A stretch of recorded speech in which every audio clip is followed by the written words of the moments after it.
स्वागत। सुधागड एज्युकेशन सोसायटीचे केआ वांठिया माध्यमिक विद्यालय व NN पालीवाला ज्युनियर कॉलेज नवीन पनवेल सादर करीत आहे शैक्षणिक व्हिडिओ।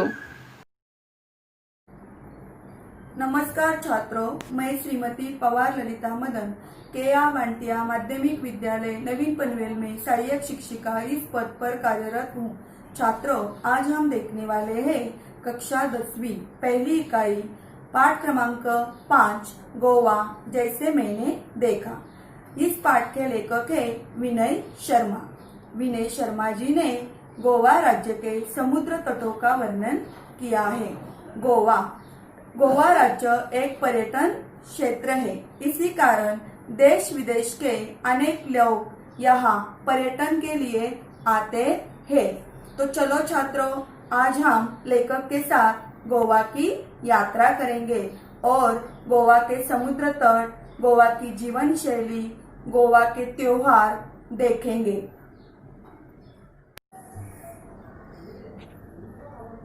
छात्रों, लेखक का जन्म 1973 उज्जैन मध्य प्रदेश में। परिचय। विनय शर्मा का अधिकांश लेखन उनके अनुभवों पर आधारित रहा है। आपकी रचनाएं पत्र पत्रिकाओं में नियमित छपती रहती है। यात्रा वृत्तांत आपकी पसंदीदा विधा है। साथ ही आपने व्यंग्य और ललित निबंध भी लिखे हैं।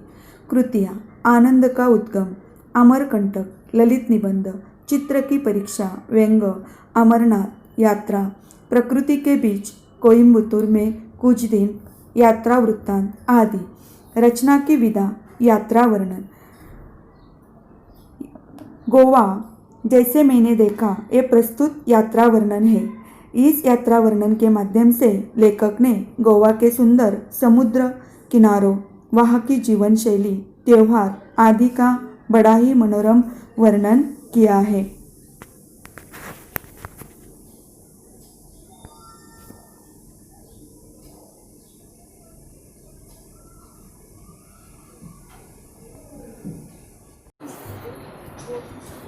गोवा, यह नाम सुनते ही सभी का मन तरंगायित हो उठता है।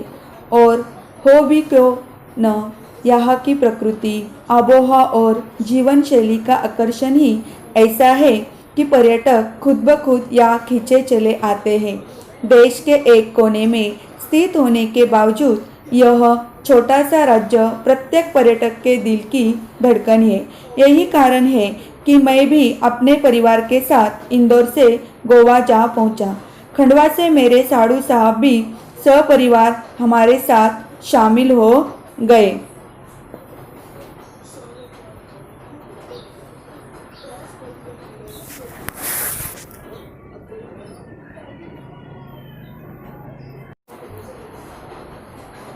देश के दक्षिण में स्थित यह छोटा सा राज्य है गोवा।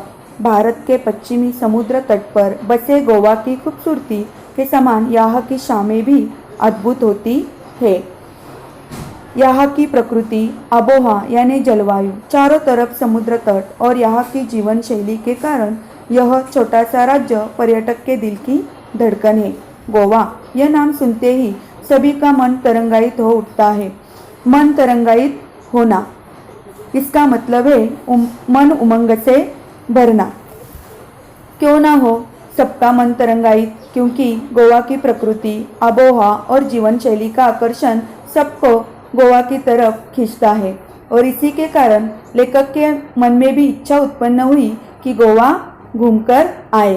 लेखक के साथ इस यात्रा में उनके साड़ू साहब भी सपरिवार शामिल थे।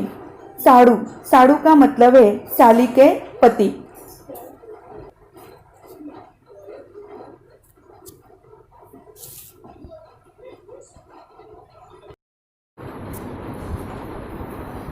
तेईस नवंबर को जब गोवा एक्सप्रेस मडगांव रुकी तो सुबह का उजास हो गया था।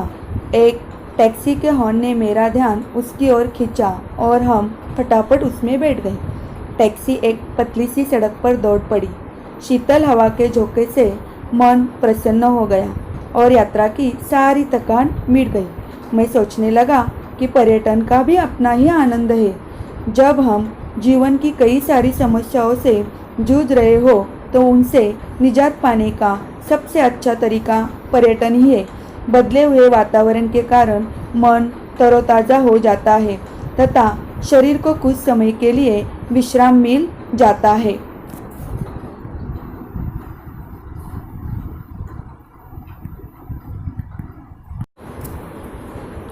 कुछ देर बाद हमारी टैक्सी मडगांव से 5 किलोमीटर दूर दक्षिण में स्थित कस्बा बेनालियम के एक रिसोर्ट में आकर रुक गई। यह रिसोर्ट हमने पहले से ही बुक कर लिया था, इसलिए औपचारिक खाना पूर्ति कर हम आराम करने के इरादे से अपने अपने शिफ्ट में चले गए। इससे पहले कि हम कमरों से बाहर निकले, मैं आपको गोवा की कुछ खास बातें बता दूं। दरअसल गोवा राज्य 2 भागों में बटा हुआ है, दक्षिण गोवा जिला तथा उत्तर गोवा जिला। इसकी राजधानी पणजी मांडवी नदी के किनारे स्थित है। यह नदी काफ़ी बड़ी है तथा वर्षभर पानी से भरी रहती है। फिर भी समुद्री इलाका होने के कारण यहाँ मौसम में प्रायः उमस तथा हवा में नमी बनी रहती है। शरीर चिपचिपा रहता है, लेकिन मुंबई जितना नहीं, क्योंकि यहाँ का क्षेत्र हरितिमा से भरपूर है। फिर भी धूप तो तीखी ही होती है। देखो छात्रों, लेखक ने पहले से ही गोवा में एक रिसोर्ट यानी होटल बुक किया था। वहां पहुंचने के बाद उन्होंने औपचारिक खानापूर्ति की। औपचारिक खानापूर्ति यानी औपचारिकता पूरी करना, किसी सारिणी के खानों में आवश्यक जानकारी लिखना। इसके बाद सबने अपने अपने कमरों में आराम किया। और गोवा की जानकारी यह बताई है कि गोवा 2 भागों में बटा हुआ है। इसमें 2 जिले हैं, एक दक्षिण गोवा और दूसरा उत्तर गोवा। गोवा की राजधानी है पणजी और पणजी शहर मांडवी नदी किनारे स्थित है। इस नदी की यह विशेषता है कि यह नदी काफ़ी बड़ी है तथा वर्षभर पानी से भरी रहती है। अब गोवा के वातावरण का वर्णन यहाँ लेखक ने किया है कि गोवा यानी समुद्री इलाका, सागर तट, और इसके कारण यहाँ के मौसम में प्रायः उमस तथा हवा में नमी बनी रहती है और यहाँ का क्षेत्र हरितिमा से भरपूर है। हरितिमा यानी हरियाली से भरपूर। फिर भी गोवा की धूप तो बहुत ही तीखी होती है।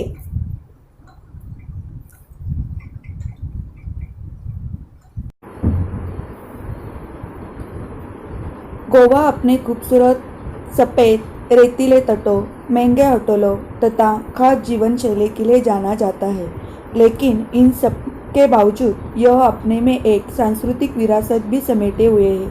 यहाँ की शाम बड़ी अच्छी होती है, तो चलो इस शाम का आनंद लेने के लिए बेनालियम बीच की ओर चले।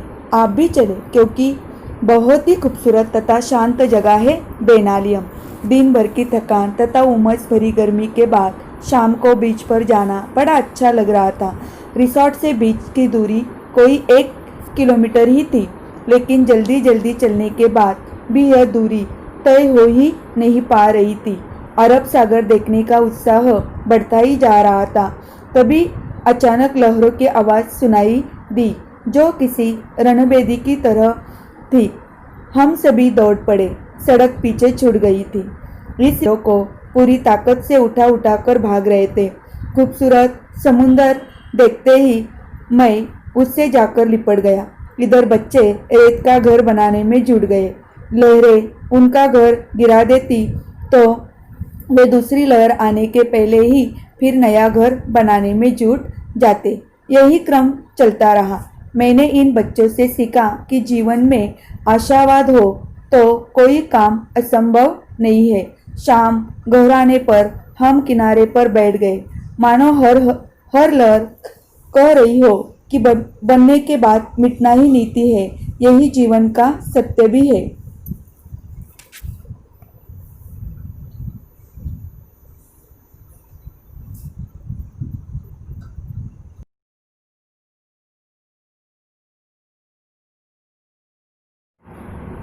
छात्रों, हमने बेनालियम बीच पर देखा कि बच्चे रेत का घर बनाते हैं। लहरें उनका घर गिरा देती है, फिर बच्चे नया घर बनाने में जुट जाते हैं। वह निराश नहीं होते उनका घर मिटने पर वह फिर कोशिश करते हैं और घर बनाने का क्रम चलता ही रहता है।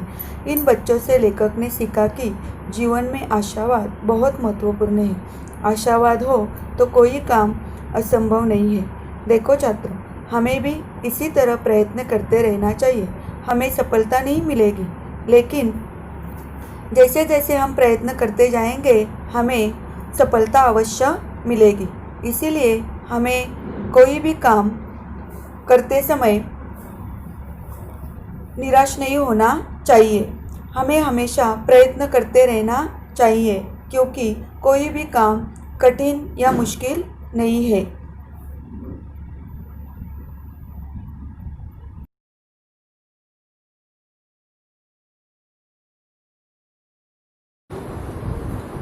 यहाँ एक मज़ेदार दृश्य भी देखने को मिला।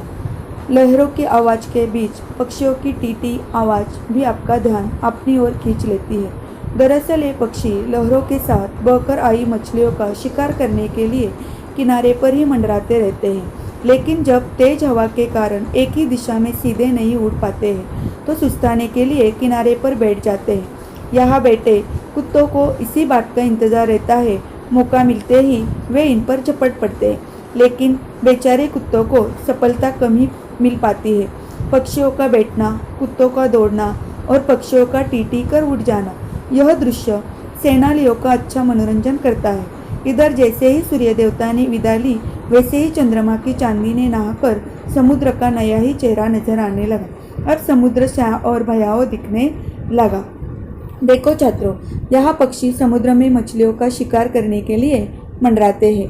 कुत्तों को इस बात का इंतजार होता है कि वह मछलियों पर कब झपट पड़े, लेकिन कुत्तों को सफलता कम ही मिलती है। पक्षियों का बैठना, कुत्तों का दौड़ना और पक्षियों का टीटी कर उड़ जाना, यह दृश्य सेनालियों का अच्छा मनोरंजन करता है। सेनाली का मतलब है सैर सपाटा करने वाले पर्यटक, यानी समुद्र तट पर घूमने वाले, फिरने वाले पर्यटक। अगले दिन हमने बस से गोवा घूमने की योजना बनाई। वैसे घूमने फिरने के लिए यहाँ बाइक आदि किराए पर मिल जाती है और उन पर ही घूमने का मज़ा भी आता है, लेकिन बच्चों के कारण हमने बस से जाना मुनासिब समझा। यहाँ सी फूड की अधिकता होने के कारण शाकाहारी पर्यटकों को सुस्वादु भोजन की समस्या से भी दो चार होना पड़ता है। काफ़ी भटकने के बाद अच्छा भोजन मिल गया तो समझो किस्मत और जेब तो ढीली हो गई। यह समस्या हमें पहले से पता थी, इसलिए हम अपने रिसोर्ट के शूट में उपलब्ध किचन में ही भोजन करते थे।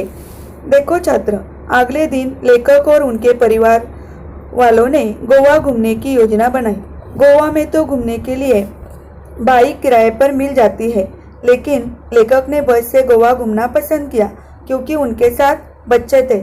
बच्चों की सुरक्षा के लिए बाइक से अधिक बस अच्छी है। गोवा में सी फूड की अधिकता है।